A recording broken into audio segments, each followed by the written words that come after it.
স্বাগত ডেডলাইন ঢাকায়। আপনাদের সাথে আছি গোলাম কিবরিয়া। জনসম্পৃক্ততা কিংবা জনসমর্থন কোনোটিই নেই, তারপরে হচ্ছে হরতাল। ক্ষতিগ্রস্ত হচ্ছে ব্যবসা, বাণিজ্য, শিক্ষাসহ সামগ্রিক জীবন। হরতাল নিষিদ্ধের আইন কিংবা হরতালের বিকল্প কর্মসূচির দাবি থাকলেও তাও উপেক্ষিত। হরতালের থেকে মুক্তি পাচ্ছে না শিক্ষার্থী, ব্যবসায়ী কিংবা সাধারণ মানুষ। হরতালে কতিপয়ের লাভ থাকলেও ক্ষতি কোটি কোটি মানুষের। এসব নিয়ে কথা হবে আজকে ডেডলাইন ঢাকায়। আজ আমাদের সাথে স্টুডিওতে আছেন নাট্য ব্যক্তিত্ব মামুনুর রশিদ, আছেন অ্যাকশন এইড বাংলাদেশের কান্ট্রি ডিরেক্টর ফারাহ কবির এবং এশিয়ান টিভির প্রধান উপদেষ্টা মঞ্জুরুল ইসলাম। স্বাগত আপনাদের। হরতাল নিয়ে কথা হচ্ছিল। আমরা একটা জিনিস দেখি মামুন ভাই, যে হরতালে সাধারণত যেই দলই হরতাল দেয় তাদেরকে যখন এটা নিয়ে প্রশ্ন করা হয়, তারা বলে যে আগের সরকারও তো যারা ক্ষমতায় ছিল তারাও তো হরতাল দিয়েছে বিরোধী দল। এই যে একটা খারাপ কাজ আর একটা খারাপ কাজকে কি জাস্টিফাই করতে পারে, মানে এই যুক্তিটা হরতালের পিছনে? না, এটা একেবারেই যৌক্তিক নয়। আবার এটাও সত্যি কথা যে অনেকেই যখন ক্ষমতায় থাকে তারা বলে যে আমরা হরতাল করব না, কিন্তু পরবর্তীকালে দেখা যায় যে তারাও হরতাল করছে। কারণ হরতালটা হচ্ছে আমার মনে হয় যে কর্মসূচি হিসেবে সবচেয়ে স্থূল এবং সবচেয়ে সহজ। হরতাল ডিক্লেয়ার করে দিলে, যে কেউ ডিক্লেয়ার করে দিলেই এটা কোনো না কোনোভাবে পালিত হয়।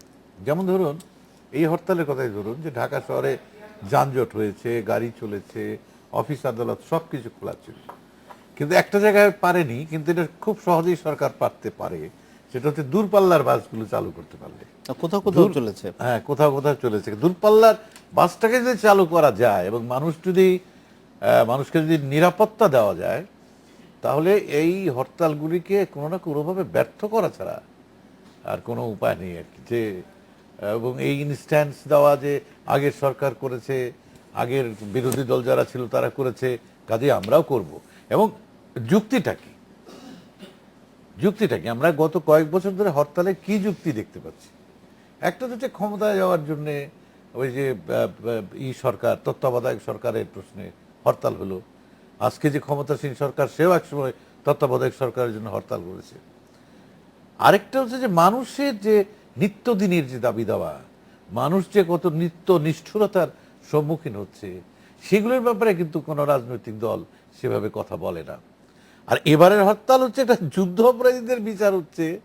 সে বিচার যখনই কাউকে ফাঁসি দেওয়া হচ্ছে বা শাস্তি দেওয়া হচ্ছে, তার বিরুদ্ধে তো আদালত অবমাননা রীতিমতো।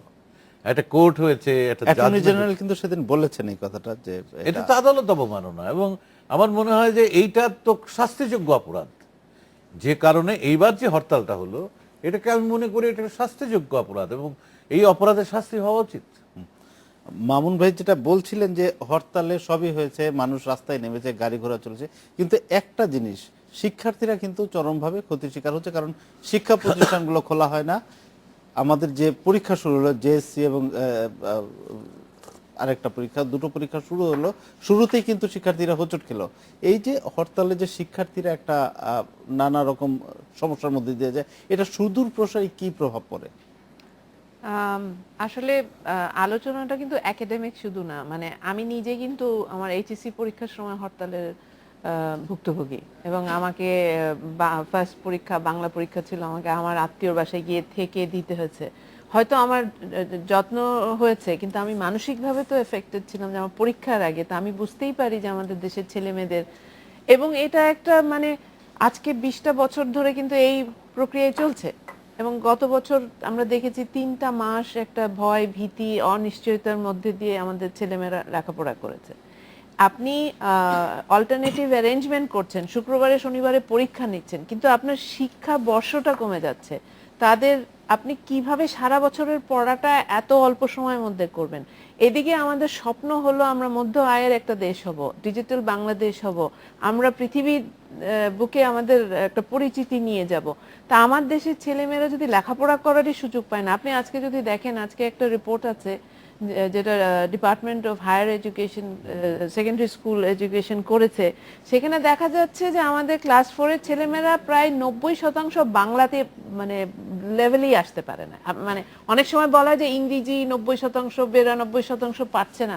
আপনি যদি ইংরেজির কথাটাও যদি কিছুক্ষণের জন্য আপনি তুলে রাখেন, বাংলা এবং অঙ্ক সেখানেই প্রায় 80-90% ছেলে মেয়ে গুণগত মান তো নেই, সে পাশও মানে যেই যতটুক দরকার তার সেই শ্রেণী অতিক্রম করে পরের শ্রেণীতে যেতে, সেটুকু সে পাচ্ছে না। বছরের 90%? হ্যাঁ, আপনি একটা জরিপে এসছে যে আপনি ক্লাস 4 এর প্রায় 90% বাংলায় পাচ্ছে না। তাহলে আমাদের দেশের রাষ্ট্র এবং সরকার এই বিষয়টা নিয়ে কি ভাবছেন? এবং আপনার যে প্রশ্নটা ছিল, এটা যে দীর্ঘমেয়াদী কনসিকুয়েন্সেস, আমরা ওই আনস্কিল লেবারই এক্সপোর্ট করব? আমার দেশের ছেলেমেয়েরা কম্পিটিশনে কি আসতে পারবে? এবং আমরা নকল দেখব, আমরা শর্ট নকল তো শর্ট কোর্স অনেকাংশে দেখব। বন্ধ হয়েছে, যদি আমরা ঠিক আছে, মেনে নিলাম, কিন্তু আমার তো যদি আপনার কথাটা সত্যি হয়, তাহলে আমরা খবরের কাগজে কেন পড়ি যে বাবা মারা একসঙ্গে হয়ে ওই সেন্টারে যেন ছেলেমেয়েরা পরীক্ষা দিতে পারে, তার জন্য টাকা জোগাড় করে যেন ওই সেন্টারে নকল করতে সুবিধা আছে। আমি জানি না কোথা থেকে কিভাবে, এবং আপনি বলবেন হয়তো এটা একটা উদাহরণ, কিন্তু ব্যাপারটা হচ্ছে যে আমি সারা বছরের শিক্ষা আমি 3 মাস 2 মাস 7 মাস হারিয়ে আমি কি শিক্ষা দিচ্ছি? সে কি আসলে মুখস্থ বিদ্যা দিয়ে তার সার্টিফিকেট নিয়ে যাচ্ছে? সে কি পড়াশোনাটা হচ্ছে? ইন্টারনালাইজ কি করতে পারছি?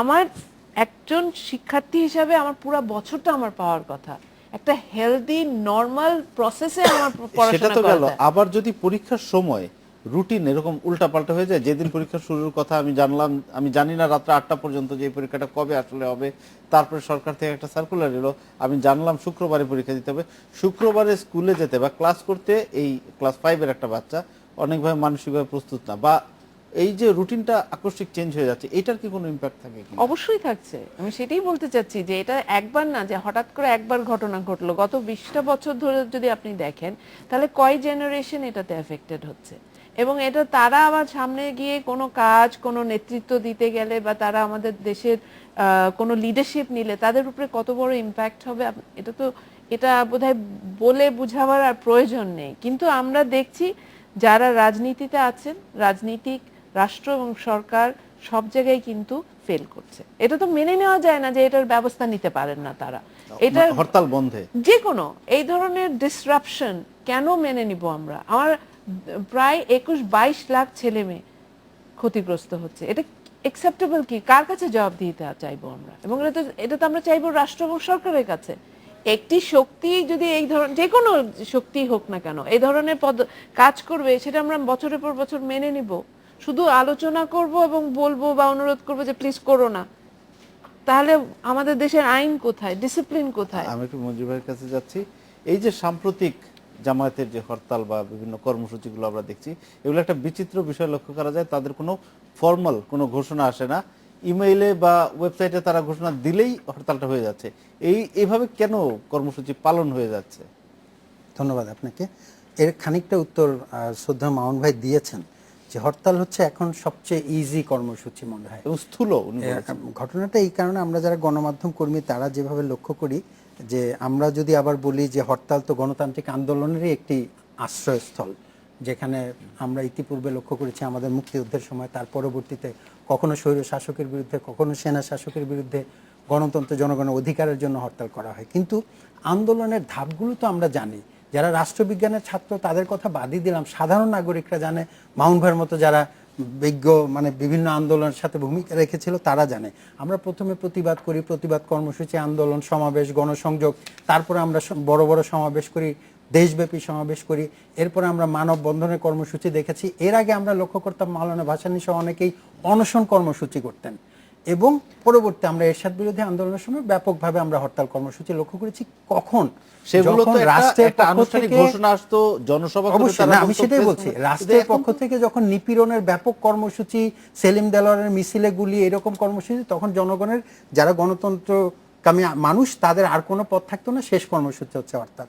আর এখন যেটা তারা দুজন বক্তাই বললেন, হরতাল কেন হচ্ছে? যুদ্ধাপরাধী, মানবতা অপরাধের জন্য যারা অভিযুক্ত তাদের বিচারের রায় বাতিলের জন্য। এবং কেন হয়? প্রথম কথা, আমরা 5ই জানুয়ারির আগে 1 বছর ব্যাপী আমরা তাণ্ডব লক্ষ্য করলাম রাষ্ট্রের বিরুদ্ধে, জনগণের বিরুদ্ধে এবং জনগণের সকল প্রশাসনের বিরুদ্ধে, রাষ্ট্রকে বিকল করবার জন্য। সেই প্রচেষ্টা ফেল করে যখন 5ই জানুয়ারি নির্বাচন হলো, নির্বাচনের পরবর্তীতে আবার যখন ক্রমান্বয়ে সেই রায়গুলো একের পর এক আসতে থাকলো, এমনকি একটি রায় বাস্তবায়িত হলো, তখন আমরা আবার তাদেরকে লক্ষ্য করলাম হরতালের কর্মসূচি। এই ক্ষেত্রে আমরা গণমাধ্যমের মানুষের কিছুটা দায় আমি স্বীকার করে নিচ্ছি যে আমরাও, আপনি যেমনটি বললেন যে ওয়েবসাইট দেখে অথবা একটা প্রেস রিলিজ দেখে আমরা প্রেস কর্মসূচি রিলিজ দেই। ইমেইলে চলে অধিকাংশ আসে। সময় সেটাই, আমি ধরেন প্রেস রিলিজটা ফ্যাক্সে পাঠানো হলো বা ইমেইলে। কিন্তু এই নিয়ে আপনার অনুষ্ঠানে একটি চমৎকার আলোচনা আলোচনা করেছিল হয়েছে খালেদ এর আগে। মহিউদ্দিন। সেই ক্ষেত্রে গণমাধ্যমের ভূমিকাটা নিয়ে আমি একেবারে ছোট করে এইটুকু বলতে চাই, গণমাধ্যমের দায়িত্ব কিন্তু আবার জনগণকে সতর্ক করা যে এরকম জামাত বা শিবির একটা হরতাল কর্মসূচি পালন করছে, আপনি কেয়ারফুলি বেরোবেন, নট নেসেসারি অলওয়েজ যে ওদের কর্মসূচিকে আমরা জনগণের কাছে পৌঁছে দিতে চাই ইতিবাচকভাবে। ফলে আমি মনে করি এখন যেহেতু জামাত শিবির একেবারে কোণঠাসা এবং জনগণ কোনোভাবেই তাদের কর্মসূচিকে সমর্থন করে না, বাংলাদেশের 16 কোটি মানুষের অধিকাংশ মানুষ মানবতা বিরোধী অপরাধীদের সাজা চায়, সরকার সেই কিভাবে কারণে- মানুষকে সেই একটা নিরাপত্তা বোধ দিতে পারে হ্যাঁ, যেন সে জায়গাটা আমি আসছি। ফলে সে জায়গায় তারা সহজভাবে ঘরে বসে একটা ওয়েবসাইটে লিখে দিল কর্মসূচি। ফলে আমি মনে করি এই জায়গায় আপনার আজকের শিরোনাম যেটা যে হরতালে লাভকার ক্ষতিকার, আমরা ইতিপূর্বের হরতাল এবং আজকের হরতালে আমার ব্যক্তিগত মত হচ্ছে হরতালে লাভ হয় গুটি কয়েক ব্যক্তির অথবা কতিপয় দলের তাদের স্বার্থসিদ্ধি অথবা ক্ষমতা যাবার সিঁড়ির জন্য। সাধারণভাবে হরতালে ক্ষতি হচ্ছে রাষ্ট্রের, হরতালে ক্ষতি অর্থনীতির, হরতালে ক্ষতি জনগণের। সরকার কি করতে পারে? যেটা মামুন ভাই বলছিলেন যে আমাদের দূরপাল্লার বাসগুলো যদি আমরা এক ধরনের নিরাপত্তা দিতে পারতাম তাহলে সেগুলো হয়তো চলতো। আপনি জানেন যে রাজধানীতে এবার হরতালে যে পরিমাণ যানজট ছিল, আমরা অনুষ্ঠানের আগে বলছিলাম, এবং ইতিপূর্বে কোথাও আমরা কোথাও লক্ষ্য সড়ক করিনি। দুর্ঘটনাও হ্যাঁ। ঘটেছে, আমরা সেগুলো ফলে আমি report মনে করেছি। করি এই জায়গায় জনগণ সচেতন হয়েছে, জনগণ কিন্তু এই হরতালকে প্রত্যাখ্যান করা শুরু করেছে। তারপরও যারা দূরপাল্লার বাসের মালিক, যারা শ্রমিক, তাদের তো জীবনের মায়া আছে। সে জায়গাটা আমি মনে করি রাষ্ট্রে যারা অধিষ্ঠিত তাদেরকে আমরা 5 বছরের জন্য ক্ষমতা দিয়েছি, যে জনগণের জানমালের নিরাপত্তা দেওয়ার দায়িত্ব তাদের।